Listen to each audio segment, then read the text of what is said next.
So hello friends, I am Neeraj and we will continue our Golang learning. And as we know that Golang is basically that is a statically typed language, and it is a compiled language just like C or C++. So what does this mean, a compiled language? Like there are two types of languages, like compiled language and the other one is interpreted language. So compiled language is the code is basically compiled into a binary, and that is why the binary is binary is a executable one, and that gets executed. And in interpreted languages, basically the interpreter interprets the code, whatever code we write on, line by line. So this is the major difference between these two languages. So in the compile, since Go is a compiled language, so and we will need to have a compiler so that our Go code can be compiled into the binary executable. So we will install the whatever tools and softwares that we will require for our Go development. And also I would like to give you some brief about it. What is what we mean by statically typed language. So see, the languages like PHP, Python, Ruby, so they fall in the line of dynamically typed language. So every variable, whatever variable we define, so on the runtime the value and the type of that variable is determined by the interpreter itself.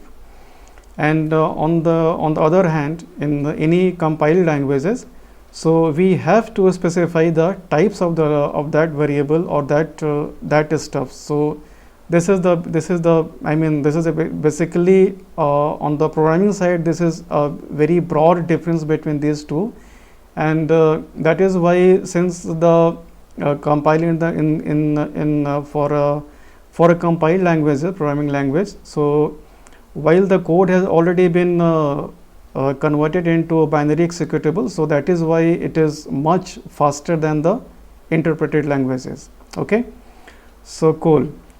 So now first we will need to install the Go compiler, and in order to do so, so click on this download button, and there are lots of various it depends upon the operating system you are using. So Microsoft Windows, Apple and Linux, and so it is available across all the three major OS releases. So click on the appropriate one. So by the way, like I am using Linux, and so I will click on it, and actually I have already installed Go in my operating system, my computer. So what we can do is we can dive into a terminal, and here we can simply check if our Go is installed in our system or not. So simply type in Go version, and you should also receive something similar output like Go version. So I am already using the Go version 1.20.4. so this is the version I am using. And if you are, for example, if you are trying to install it from the Microsoft Windows, so click on here, and it will just plain installer. So you just download this installer, MSI installer, and double click on it, and just follow the on the screen instructions, and you will be ready to go.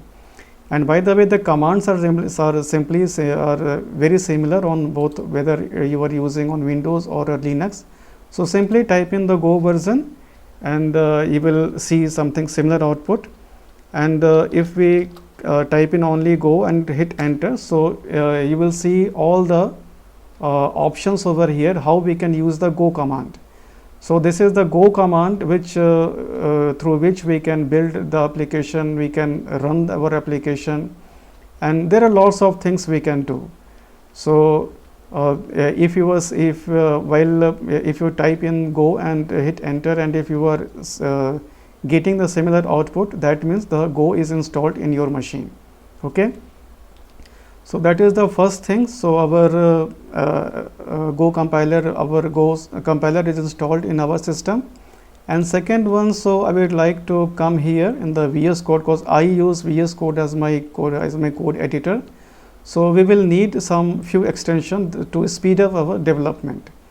So click on these extensions and simply type in here, let me little broader, so type in here Go, and you will see this one. So this is maintained by the Go team at the Google. So just simply install this extension, and after installing this extension, so you may see something similar like install and update tools for Go. So click on it and select each one of them, everyone, and just hit press OK. So it will install all the required tools for to speed up our code development. And we will also try to write our first program today. So let me close all, and let me try to create a new file. Let's say test.go. Okay, so file already exists, or better, let me create a new directory. So we will start from a fresh one. So cd www yt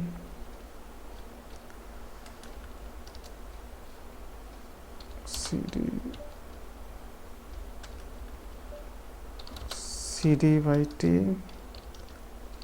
cd go, and I will create a directory. So let's say go demo.